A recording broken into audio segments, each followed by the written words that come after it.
অনেকদিন থেকেই রান্নাঘরে দুটো চাউমিনের প্যাকেট পড়ে থাকতে দেখছিলাম, আর ফ্রিজে দেখলাম চাউমিন বানানোর মতো সব কিছুই আছে। তাই মাকে আজকে টিফিনে চাউমিনই বানাতে বললাম।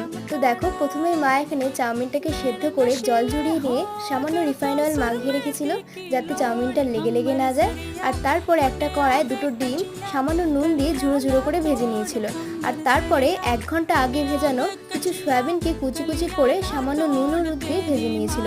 এরপর গরম তেলে জিরে, গাজর, ক্যাপসিকাম, পেঁয়াজ, লঙ্কা কুচি আর সামান্য নুন দিয়ে হালকা ভেজে নিয়ে সেদ্ধ করা চাউমিনটা দিয়ে আর একটু নাড়াচাড়া করে নিয়েছিল। আর তারপর দিয়েছিল স্বাদ মতো চিনি, নুন, 1/2 চামচ মতো সোয়া সস, 1 চামচ মতো ভিনিগার আর ভেজে রাখা ডিম আর সয়াবিনটা। এরপর পুরোটাকে ভালো করে নাড়াচাড়া করে টমেটো কেচাপ আর চাউমিন মশলা দিয়ে হালকা নাড়াচাড়া করেই রেডি হয়ে গেছিল চাউমিন। এরপর ওপর থেকে কোঁচানো শসা আর পেঁয়াজ ছড়িয়ে মা আমাকে খেতে দিয়েছিল।